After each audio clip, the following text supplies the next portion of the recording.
ஈழத்து காந்தி ஈழத் தமிழ் மக்களினுடைய இதய சிம்மாசனத்தில் என்றைக்கும் அமர்ந்து ஆட்சி புரிகின்ற சாந்தியின் உருவமான தந்தை செல்வா அவர்களை பற்றிய ஒரு ஆவணப்படம் இப்பொழுது நீங்கள் காண இருக்கிறீர்கள். தந்தை செல்வா அவர்கள் தமிழ் உலகத்தில் அவர்கள் ஒரு தனி வரலாறாகும். கத்தியின்றி இரத்தமின்றி யுத்தம் ஒன்று வருகிறது என்று சொல்லி அண்ணல் காந்தியார் எப்படி இந்திய மக்களை இணைத்து இந்திய மக்களினுடைய விடுதலையை வென்றெடுத்தாரோ அப்படி ஈழத் தமிழ் மக்களையெல்லாம் ஒன்றுபடுத்தி ஒரு குடையின் கீழ் கொண்டு வந்த ஒரு வரலாற்றை உருவாக்கியவர்தான் தந்தை செல்வநாயகம் அவர்களாவார்கள். தந்தை செல்வநாயகத்தோடு பழகிய அறிஞர்கள், தந்தை செல்வா வழியில் நடந்த தொண்டர்கள், தந்தை செல்வா இட்ட கட்டளையை நிறைவேற்றி இலங்கை வரலாற்றிலே முத்திரை பொறித்தவர்கள், இவர்கள் அனைவரையும் கண்டு அவர்களோடு எண்ணங்களை பரிமாறி அவர்களுடைய எண்ணங்களையும் வண்ணங்களாக்கி தந்தை செல்வா அவர்களுடைய வாழ்க்கை சரித்திரத்தை இங்கே சொல்வதுதான் இந்த ஆவணப்படமாகும். தமிழர் தலைவர்கள் மட்டுமின்றி சிங்களத் தலைவர்களும், ஏன் இன்னும் சொல்லப்போனால் உலகத்தின் புகழ்பெற்ற அறிஞர்களெல்லாம் தந்தை செல்வா பற்றிய தமது அபிப்பிராயத்தை இந்த ஆவணப்படத்தில் பதிவு செய்துள்ளார்கள். எனவே இந்த ஆவணப்படம் என்பது தந்தை செல்வா அவர்களுடைய வரலாற்றை மிக அருமையாக நமக்கு சொல்லுகிற ஒரு பாடம் என்றால் அது மிகையாகாது. அறிவிலே சிறந்த மேதை, அரசியல் அறிந்த ஞானி, நெறியிலே சிறந்த செல்வ நாயகன் நேர்மையாளன், பொறுமையே உருவமான புண்ணியமூர்த்தியாலே சிறுமைகள் நீங்கி தமிழினம் நிமிர்ந்து வாழும். தந்தை செல்வா ஒரு சரித்திரம், அவர் ஒரு சகாப்தம், அவர் ஒரு தீர்க்கதரிசி. அவருடைய எண்ணங்கள் நிறைவேற இருந்தால் இலங்கை இப்படி சீரழிந்திருக்காது, சிறப்பாக இருந்திருக்கு. அவர் தமிழ் மக்களுக்கு மட்டுமல்ல, இலங்கை மக்கள் அனைவருக்கும் கிடைத்த ஒரு வரப்பிரசாதம். சொந்த வாழ்க்கையிலும் சரி, பொது வாழ்க்கையிலும் சரி, தர்மம், நியாயம், சத்தியம் இவற்றில் கட்டுப்பட்டு நடந்த உத்தம புருஷர், ஒரு வரலாற்று நாயகன். இலங்கை வாழ் நாடு சீராகவும் சிறப்பாகவும் இருக்க வேண்டுமானால் அவர் கண்ட கனவு நிறைவேற இருந்தால் இன்றைக்கு இலங்கை உலகத்தின் வரலாற்றில் பொன்னெழுத்துக்களால் பொறிக்கப்பட்ட ஒரு நாடாக மிளிர்ந்திருக்கு. அதை இன்றைய சமுதாயமும் எதிர்கால சமுதாயமும் சிந்தித்து பார்க்க வேண்டும். தந்தை செல்வநாயகம் அவர்களை நினைக்கிற பொழுது அவர் எனக்கு முன்னுக்கு இருப்பது போன்றுதான் நினைத்து நான் அவதானிக்கிறேன். ஒரு சாந்தமான, ஒரு அமைதியமான, எந்த நேரம் சிரித்து கொண்டிருக்கின்ற ஒரு உருவத்தைத்தான் நான் பார்க்கிறேன். மெலிந்த உருவமாக இருந்தாலும் அவர் கொண்ட கொள்கையிலே மிகவும் உறுதியாக எல்லோரையும் அவருடைய அந்த உண்மையை கூறி அவருடைய அந்த வார்த்தையிலே எல்லோரும் நம்பிக்கை வைக்கக்கூடியதாக அவருடைய உரை இருக்கிறது, அவருடைய உரை இருந்தது. அவர் எல்லோரையும் தன்னுடைய அந்த சத்திய நெறியினால் கவரக்கூடியதாக இருந்தார். பேச்சையும் செயலையும் ஒருங்கே கொண்டிருந்த ஒரு கணவனாக தந்தை அவர்கள் விளங்கினார். அவருடைய அரசியல் எதிரிகள் கூட அவருக்கு தலை வணங்கினார்கள், மரியாதை செய்தார்கள். பாராளுமன்றத்திலே அவர் பேச எழுந்து நின்றால் எதிர்க்கட்சியைச் சேர்ந்தவர்கள் கூட அவர் என்ன பேசுகிறார் என்று தங்களுடைய காதுகளை திருட்டிக்கொண்டே கேட்பார்கள். அத்தகைய ஒரு அரசியல் தலைவராக தந்தை செல்வா அவர்கள் வணங்கினார்கள். He was a Democrat, extremely democratic person, educated, gentle person who cared for the country and his people, and he tried to get the Tamil people's rights in a democratic fashion, and he brought all the forces together. I think everybody was either in the FP or supporting the Federal Party. When I got to know him in the 70s, he was very frail, and towards the last stages of his life. I used to meet him with President Jayawardena when he was the leader of the opposition. Sometimes I had to get close to him to listen to what he was saying.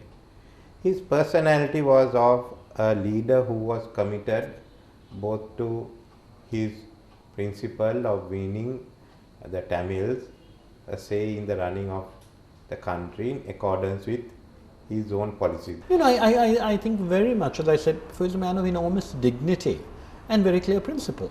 My impression of him was as a serious politician who meant what he said.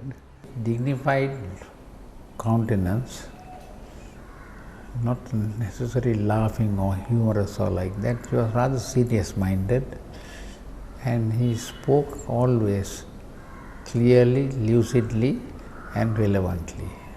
No additional expressions, no gestures, no political tantrums, but a very civilized, cultivated gentleman.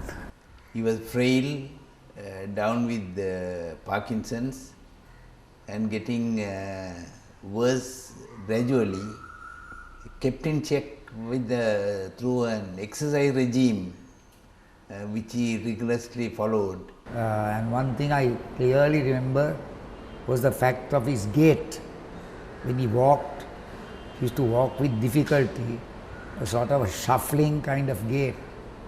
That I can remember.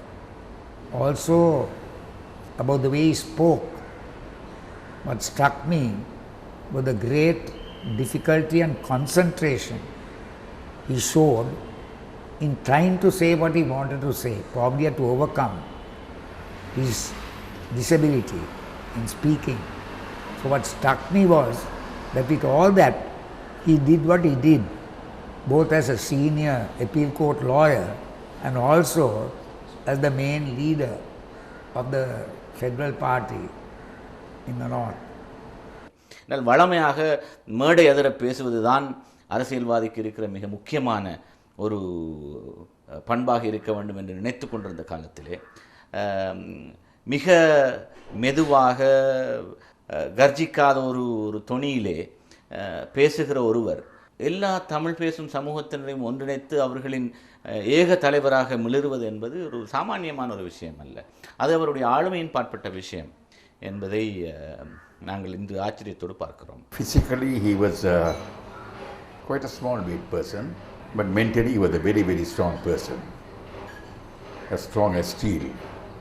தந்தையை நான் கற்பனை பண்ணி கொண்டாது தந்தை ஒரு திடகாத்திரமும் வீர தீரமும் உடைய ஒரு சிறந்த வாலிபனாக இருப்பாரோ என்று தான் கற்பனையில் நினைத்திருந்தேன்.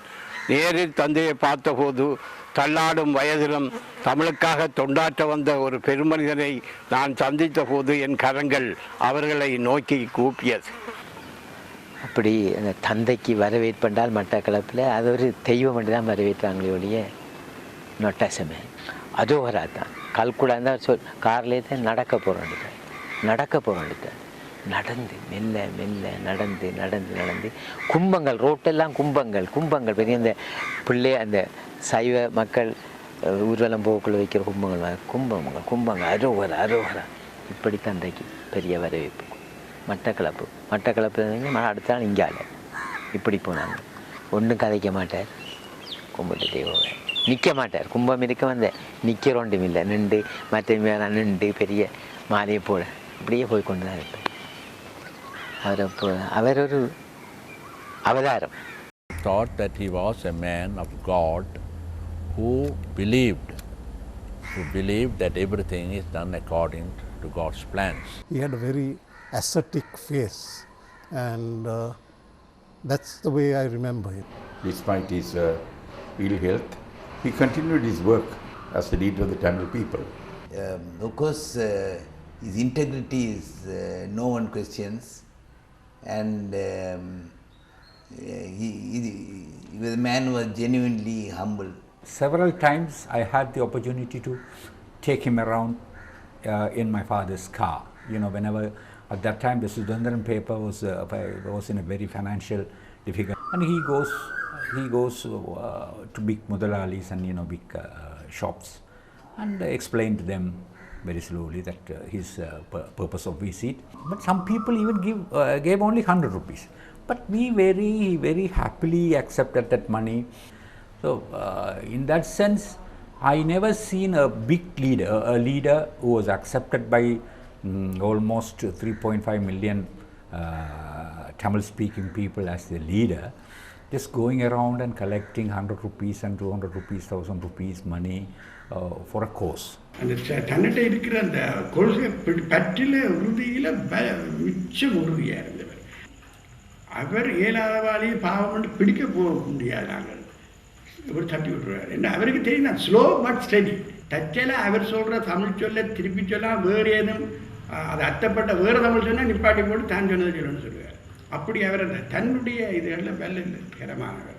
தியாகம் பண்ணுறது வேணுங்கோ, பல பக்கத்துக்கு தியாகங்கள் இருக்குது. அவருடைய நேரம் அதுகளுக்கு மேலால் இருக்கிற நிதியை இருக்கிறது முழுக்க பொட்டம் காண செலவழிச்சவர். ஜிஜி பொண்ணமில் மறந்திருக்கிறார். போயிட்டு தந்தையை பார்க்கணும். வீட்டுக்கு போனால் அம்மா சொன்னால் அந்த பண்டா நிற்கிறான், பண்டாட்ட கேளுங்க. அங்கே பார்த்தா தலைகளாக யோகா செய்கிறார். பண்டா பிடிச்சா சிவரோட நித்தாட்டி இருக்க.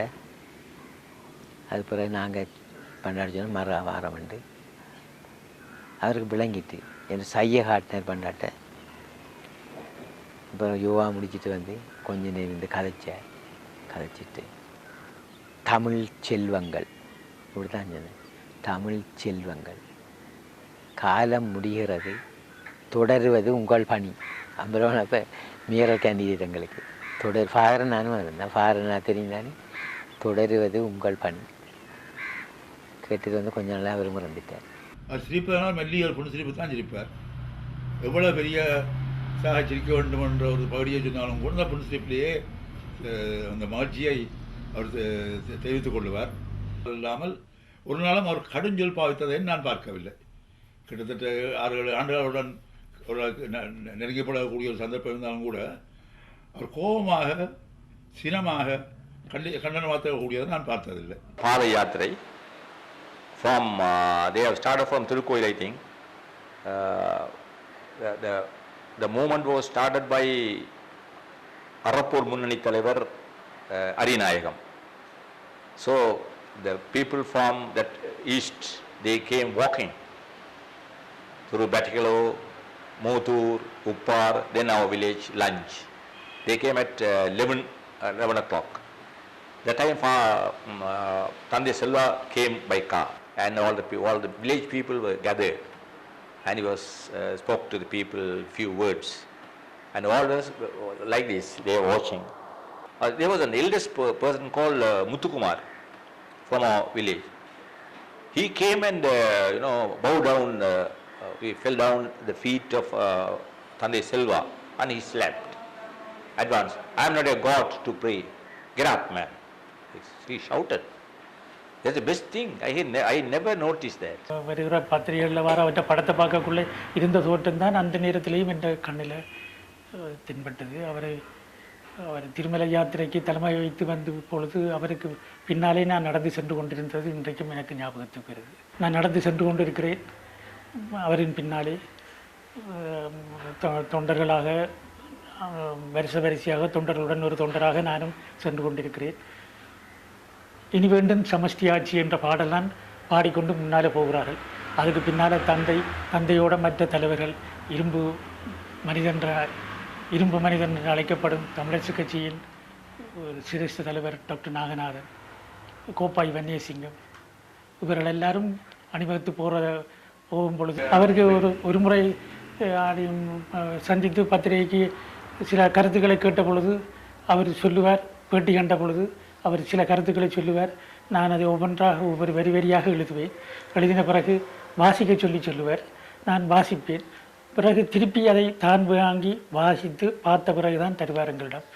தன் கொள்கையை மக்கள் மத்தியில் சரியான முறையில் எடுத்துரைக்க வேண்டும் என்ற ஒரே நோக்கத்துடன் தனது வார்த்தைகளை அளந்து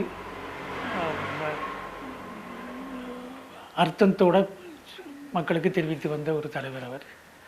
மூன்றின மக்களாலும் போற்றப்பட்ட ஒரு தலைவர் என்றது இன்றைக்கு உள்ள தலைவர்களுக்குள்ள மூன்றின மக்களாலும் போற்றப்பட்ட ஒரு தலைவர் என்ற பெருமை தந்தை செல்வாவுக்கு தான் உண்டு. ஈழத்து காந்தி என்று சொல்லுவோம்.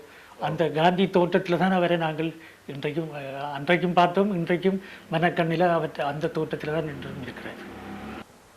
அம்மா திருமதி செல்வநாயகம் அவர்கள் தான் எங்களுக்கு மேசைக்கு சாப்பாட்டை கொண்டு வருவார். ஆனால் ஐயா செல்வநாயகம் ஐயா அவர்கள் எழுந்து நின்று எனக்கு பரிமாறி விட்டுத்தான் இருந்து அவரும் சாப்பிடுவார். நாங்கள் வெளியிலிருந்து கொண்டு பேசிக்கொண்டிருக்கின்ற நேரத்திலும் கூட யாரையும் கொண்டு வந்த தேத்தண்ணி அதுகள் கொண்டு வர அவரே தூக்கி கொண்டு வருவார். அதன் மூலம் நான் அவருடைய பிரயாணம் பண்ணியிருக்கின்ற பொழுதும் கூட அவருடைய பேகை தூக்கி கொண்டு பணியிறங்க விட மாட்டார். அவரே தூக்கி கொண்டு வருவார் அல்லது பேர்த் போய் கொண்டு வருவதற்குத்தான் செய்வார். அப்படியெல்லாம் அவர் பெரும் பழக்கம் உள்ளவர். ஒரு கூட்டம் நடத்துவதென்றால் அந்த குறிப்பிட்ட அந்த நேரத்துக்கு போயிருந்துருவார். யாரும் வந்திருந்தாலும் வராவிட்டாலும் போயிருந்துருவார்.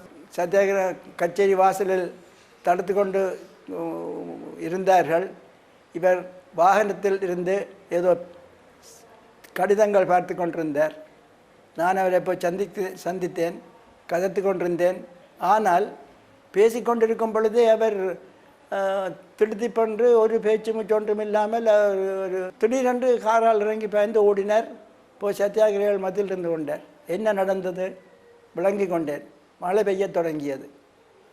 என்னை பின்பற்றி நடக்க சித்தமாக இருக்கும் இத்தனை ஆயிரமான மக்கள் மழையில் நனைய நான் வாகனத்தின் சுகத்தில் அனுபவித்து கொண்டிருப்பது தவறு, அப்படி நான் செய்ய மாட்டேன் என்று சொல்லி போயிருந்தேன். இது ஒன்று அவருடைய தலைமைத்துவத்தின் மகோன்னத்தை எடுத்து காட்டும் ஒரு சிறிய சம்பவம். அவர் அதிகமாக யாழ்ப்பாணம் பட்டுக்கோட்டை பகுதியில் கூட்டங்களுக்கு வருவார், திரும்ப தெல்லிப்பளைக்கு போவார். அவ்வளோ நீண்ட தூரம் போய்கொண்டிருக்கும் பொழுது ஒரு நாள் சொன்னார், நான் இவ்வளவு தூரமும் அந்த காலத்தில் நான் கால்நடையில் தானே போய் வந்தேன் நான் என்று சொன்னார். அப்பொழுது நான் கேட்டேன், துய்ச்சக்கர வண்டிகள் அப்பொழுது நாட்டில் புழக்கத்தில் வரவில்லையா என்று கேட்டேன். வீட்டுக்கு ஒரு சைக்கிள் இருக்கும், ஆனால் என்னுடைய அம்மா ஒரு சைக்கிள் ஒன்றை எனக்கு வாங்கி தரக்கூடிய அளவுக்கு வளம்